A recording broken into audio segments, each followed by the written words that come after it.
माता पिता और गुरु की आज्ञा हमें शिरोधार्य करना चाहिए, परंतु भरत जी माता पिता गुरु की आज्ञा क्यों नहीं मानते हैं। देखिए, जब ननिहाल से लौटे माता कैकेयी के महल में जाते हैं तो माता से पूछते हैं, माँ एक अयोध्या में शांति क्यों छाई है। तो माँ कहती है, तात बात मैं सकल संवारी वे मंथरा सहाय विचारी कछुक काज विधि बीच बिगारो भूपति सुरपति पुर पगुधारो सुनत भरत भय बेसद विबस विषादा जगु हमें जनी के हरिना तात मात तात तात हा तात पुकारी परे भूमि तल व्याकुल भारी चलन चलत न देखन पायऊँ तो ही तात न राम ही सौंप्यो मोहि हंस हंस दशरथ जनको राम लखन से भाई जननी तू जननी भई विदिशन कछु न साय। विधि का दोष देकर माता कौशल्या के महल में चले जाते हैं माँ को, और माता कैसे कहते हैं, हे माँ मैं कितना दोषी हूँ। माँ तू तात कहाँ दे ही दिखाई कहाँ सिय राम लखन दोई भाई कैकेयी कत जन्मी मांझा जो जनमी का तका भई काहे न बाझा। कैकेयी बांझ के नितन हुई कुल कलंक जहि जन्मे मोहि अपजस भाजस प्रिय जन द्रोही पितु सुरपुर बन रघुपर केतु मैं केवल सब अनरथ केतु। कहते हैं इस अनर्थ का मैं ही दोषी हूँ। बहुत व्याकुल हो जाते हैं भरत, और इतने व्याकुल हो जाते हैं और क्या कहते हैं, हे माँ मैं इतना दोषी हूँ संसार में। जे अग मातु पिता सुत मारे गाय गोट बही सुर सुर पजारे जे अगतिय बालक बध कीने मीत मही पति माहुर। ये दोष मुझे लगे जो इन लोगों को लगते हैं।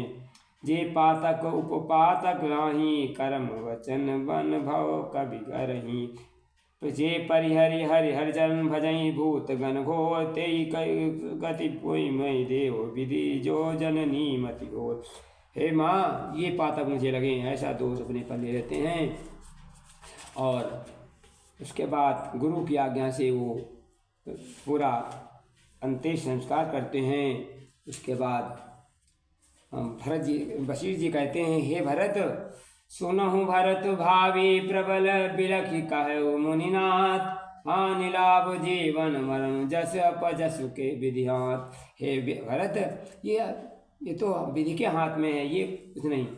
अस विचारे कही दे दोषु व्यर्थ काहि पर कीजिए रोष। किसको दोष दो, व्यर्थ में आप दोष दे रहे हो।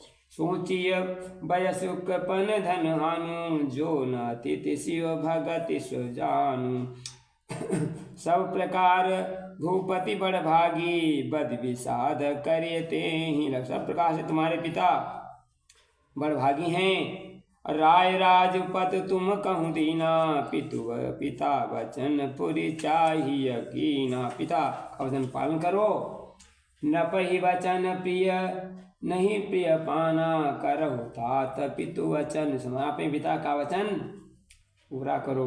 अनुचित उचित विचार तजी जे पालई पितु बैन ते भाजन सुख सुजस के बसई अमर पत में।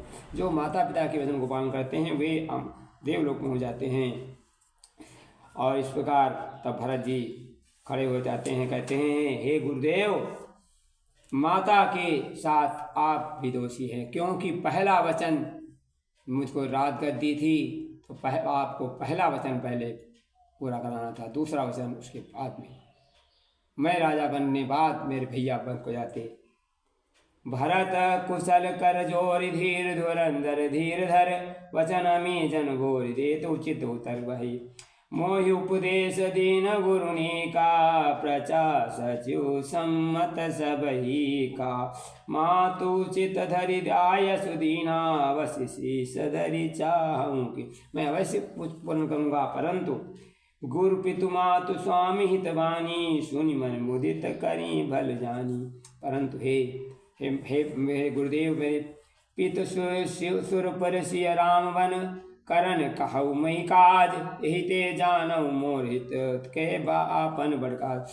पिता सुरपुर चले गए और राम वन को चले गए, मेरे भैया वन को चले गए, इनका कारण मैं हूँ। हित हमार सियपति सेवकाई, सो हरि लीन मातु कुटलाई, मैं अनुमान दीक मन माही, आनु पाए मोर हित नाही। जाऊँ राम पही आयुष देहु, एक ही आक मोर हित हेउ, कह के ईशु कुटिलमति राम बिमुकुत कतलाद, तुम चाहत सुख भोहर मोहि अदम थे। मैं राम की शरण में जाऊँगा, वही मेरा हित करेंगे, ये उसकी आज्ञा दीजिए। इस प्रकार आज्ञा मांग कर भरत जी चल देते हैं और चित्रकूट जाते हैं। ये भरत के अंदर कितनी महानता है, तो ये इस चरित्र में वर्णन किया जाता है।